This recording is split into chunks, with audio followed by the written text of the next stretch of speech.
I believe I can fly. I'm not singing on the air. I believe I can touch the sky. I think about it every night and day. Bet you do. I don't spread my wings. What's going on, everybody? This is your boy King Germ, one half of Pod and Saved Our Marriage. Each and every Friday, Queen Germ and myself drop an episode to show the people how Pod and Saved Our Marriage. Now, we're not like most married couples. Most of the time we disagree, but that's the beauty of the show. So, when you get through listening to Sparrows on the Review, come give us a listen. Each and every Friday on any DSP, go look for Pod and Saved Our Marriage. Michael Jordan, Bugs Bunny. Space Jam. Aliens. Wayne Knight was in this movie, and Wayne Knight is my dude. He's freaking Newman. Like, Newman was in this shit. Old Newman's ass. Yes. And Bill Murray like made a cameo. He was old sloppy ass motherfucker. And Right. oh, why am I cussing so much? I don't know. Dang. So get this. The year is 1996, and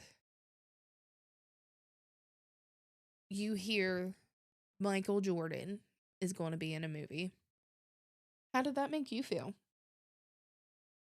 I mean, I was like, yo, it was a tough time because, you know, Michael Jordan had just come back to NBA. His father had died. Right. Right. It was wild that he would want to be in a movie. Do you remember a lot about it around this time? Oh, yeah. So tell me what happened around this time, around this movie. All right. So the thing about this movie was like nobody knew that this was coming out anywhere. With Michael Jordan at the time, if I'm correct, let me go back. I do need to get some information. Stacey's gonna look up real quick. Can you look up when his father passed away? Because that's one thing that's important. I can. I do know Michael Jordan had been back in the NBA at least. This was his second season back, I believe. So it was odd, you know. Obviously, in the time that he was off from the NBA, he filmed this movie. Michael Jordan didn't seem like, you know, he did commercials and stuff, but he didn't seem like the person that would go out there and make a movie. Right. Dealing with Bugs Bunny at this time, Bugs Bunny, the older audience was not really in tune with this. Bugs Bunny, it was really the Tiny Toons that was breathing life into, you know, that Warner Brother type comedy. And this movie did have an amazing ensemble people. It had actually one of my personal favorite voice actors, Billy West, which we got to meet this year, playing Bugs Bunny. So shout out to him. And damn, he played Elmer Fudd too. And the ensemble in this movie was pretty good, but it's crazy that this. Oh, hold on. We're getting the backstory. He did 2 commercials already with Bugs Bunny for the Super Bowl in '92 and '93. So, and they were directed by Spike Lee. So, you know, they already had a tie-in together. Okay. And I guess basically it just came together. But what I remember about this is when this movie came out, I had a Sega Saturn and a Sony PlayStation. And this game was one of the most hyped games. But this movie, it had a song. It had, what was that group called? The Space Jam movie. I think it was 95 South or something like that. Was it 95 South? What? It was a song called Space Jam. Oh, that was before this? No, it was a song that went on the soundtrack. It was something about Space Jam. Oh. It had either Quad City DJs. Quad City DJs. So that's the Quad City DJs did a song that was real big in the skate ring. But that song for Space Jam was really upbeat. Yeah, it was really upbeat, and I know that was one of the things that caught everybody off guard. And then I remember going to see this movie. And when I went to go see this movie, this was one of them times that it wasn't a Dollar Tree movie. Dang, why the fuck did I just say Dollar Tree movie? Old Dollar Tree movie. This was over at the River Ridge Mall where we went to go see a movie. Yeah. So I caught the bus. Like, my mom would drop me off at the Dollar movie. I'll get on the bus and go across to the mall because she didn't need to know. Right. Now she does. Now, the story of Michael Jordan doing a semi-biography in this movie, I don't hold any truth to that. I will always say I don't know. But, what do you mean? Like, They're saying like the part about that he always dreamed about being in the NBA or whatever when he was when it was a young part of him. I can Oh. agree with that. His dad passed away in 93.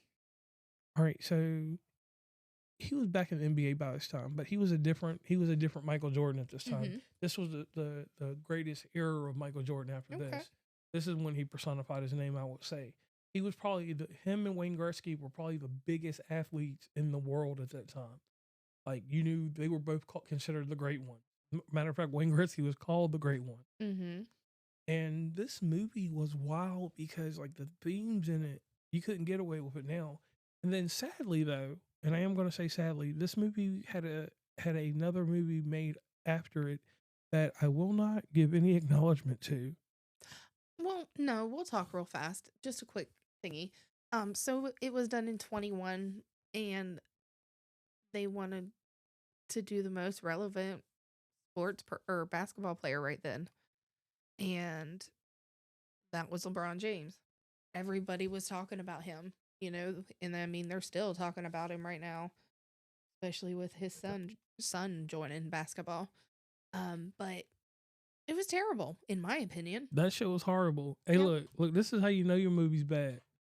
Michael Jordan sold a video game. They gave the game away for free with the LeBron movie. Right. The motherfucking, it's still free. I'm gonna go download it on Xbox to see how bad the game is. Yeah. I mean, I will say it did make money, but at the end of the day, I didn't enjoy it. So let's go back to the original because we are still in 1996. So it does tie in his dad. After his dad dies, he retires and goes to pursue a career in baseball. I mean, baseball. Baseball, right. Oh, damn. So And it is. Yeah. Because, and that's what he did, right? He did that legit one. played in basketball. He did basketball, and then he played in baseball, and then he went back to basketball, right? Right. So this is basically his life story in animation in a weird way. Right.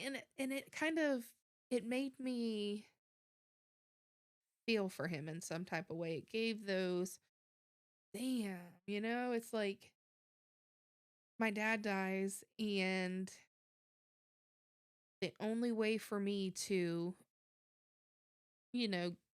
go through with life at this point is to escape to an alternate reality. So it's like, imagine what would happen if aliens invaded Earth, and this is how I see it. So it's like I kind of see it as him, what is that word? Detaching from reality. Right. And then this movie spinning into Yeah. an amazing thing. Yeah.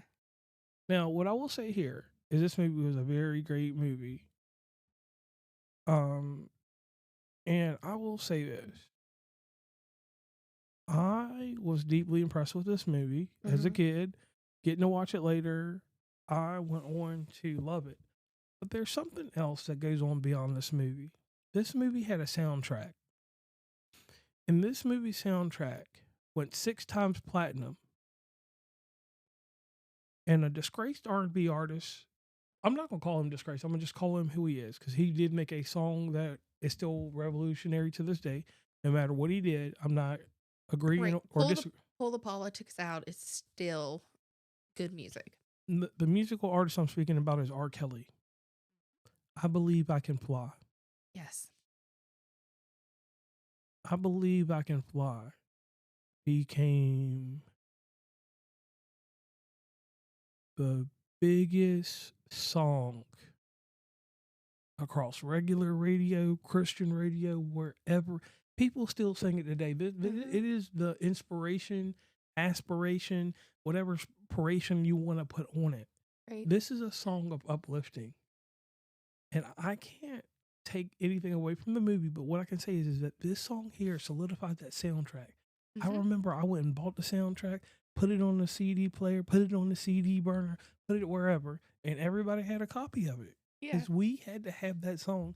That motivated me to get on the mat, motivated me to play soccer, motivated me to play football, motivated me to write a newspaper or I'm in an article, or not Yeah. even an article, I'm in a research summit. I don't know anybody that can say that they didn't hear this song. Right. and I don't know how it moved you, but what did this song do for you? I don't know. You don't know. I don't remember. Like Let me just say it that way. But like I know it. But this album was a lot. Like the soundtrack to this, Fly Like an Eagle.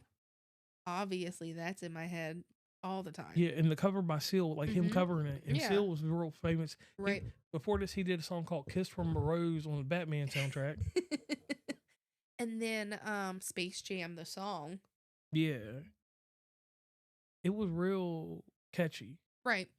Let's see here. And I know the For You I Will by Monica. That's like, it became like a late night jam, but the rest of this shit, I don't know. Right. I mean, I might know them if I sit here and listen to it. Obviously, I do. But those, those are some tracks that really hit with me. And I'm just like, I can sit here and listen to them. Right. I don't care who sang them, but, Right. And just out of context from our normal 1996, 86 thing, the reason why I wanted to spotlight this movie is because it had two things to it.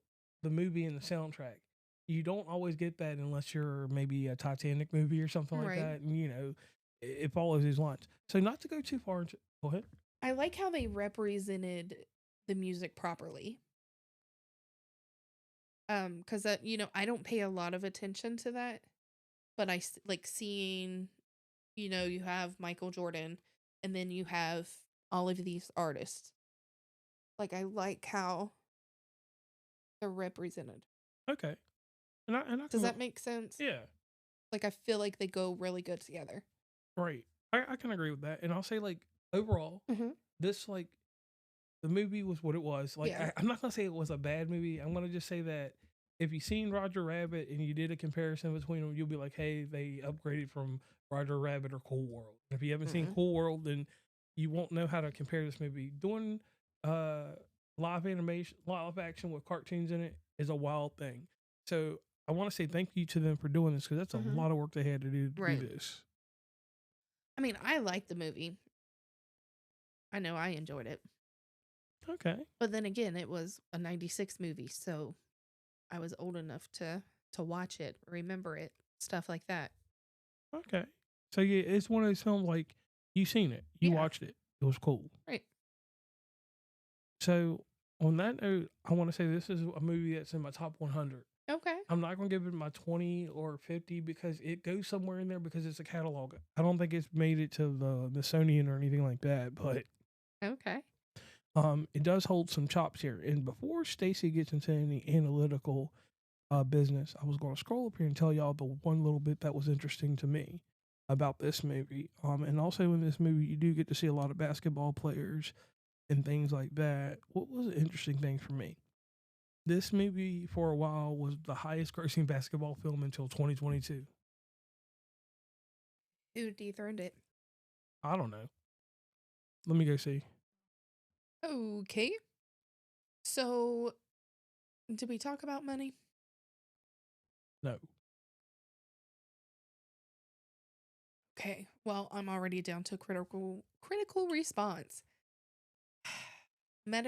Metacritics. Let's start with you. 59 out of 100. Okay. Cinema score A-. Okay. Rotten Tomatoes 43%. Whoa. The website's critics consensus reads, while it's no slam dunk, Space Jam's silly, Looney Tunes, Latin, slapstick, and vivid animation will leave your younger viewer satisfied, though accompanying whatever, adults may be more annoyed than entertained. How do you feel to that response? I don't know, like, damn, that's like... Right, like, the 89 people that were on this review, like, were they, excuse my language, but did they have a stick up their ass? I don't know. Some people, like, you gotta think with Michael Jordan, there's a dark side and a light side. And once again, back in this time, it would have been politics. So everybody that reviewed it was probably Not even that. It's just people that were behind the scenes because I've heard a lot of different stories. Like I said, there's a good, bad, and ugly with Michael Jordan, like with anybody Right. else. Well, I mean, even me looking at it, not knowing any politics related to it. I mean, that's what I'm doing when I'm watching a movie. Right. I don't care about anything that surrounds the movie. If I am reviewing specifically about it. Like if we're talking about Michael Jordan in a movie or in an episode, sure, give me all the dirty laundry. Let's do whatever that we can about it and put that in our opinion. But not when we're reviewing a movie. And I think like that 43% there feels like they weren't able to separate the support in the movie. Right. Yeah, the reality and then Yeah. and then I guess that's the best way. right. And I think my thing is like I'll say some people probably got pissed off because basically Michael Jordan told a story of his life with animated characters, and he's doing it with the most recognized characters Right. behind Mickey Mouse. Yeah. Because when I think of animation, I go Mickey Mouse, Bugs Bunny. Okay, yeah. I mean, I can't go any other way with it. I mean, I know there's other Right. characters, but and I'm not counting the Simpsons. I'm just talking about from a generation prior. It would be cartoons would have been Mickey and Bugs Bunny. Right. Because to me, I feel like Mickey would be our 86 people and our Bugs Bunny are our 96 people. Because just to me, like kind of like your Mickey Mouse are going to be your older generation that have hit their 40s. Mm-hmm. And then Bugs Bunny is going to be under 40. Because I don't know. That's how I see it. Right. Well, but I'm just saying marketable. 'Cause Right. you always see T-shirts of Bugs Bunny or Mickey Mouse. Right. I mean, nowadays it's so much cartoon that you don't even know what it is. I know. I mean, it wasn't like if this movie was made with the Smurfs, nobody would have fucking watched it. Right. Or if it was made like I mean, any other group, maybe sometime in the 90s, but like I'm just thinking, like imagine the Smurfs in the movie with him, and he's like, "Papa Smurf, No. Michael Jordan just crushed me," or the cat going "Meow, meow, meow, meow, meow," or whatever. The point is, I'm gonna need to see Jason Kelsey and the Smurfs in a movie. yeah, Oh my god, that would be amazing. Yeah, but he would have to tell New Heights. If anybody is listening, please have Jason Kelsey in a movie with the Smurfs. Okay, I can see that. Now, not to go any further or anything, but I will say this is a good movie. So Yes. I'm JR. And I'm Stacey. We're out of here.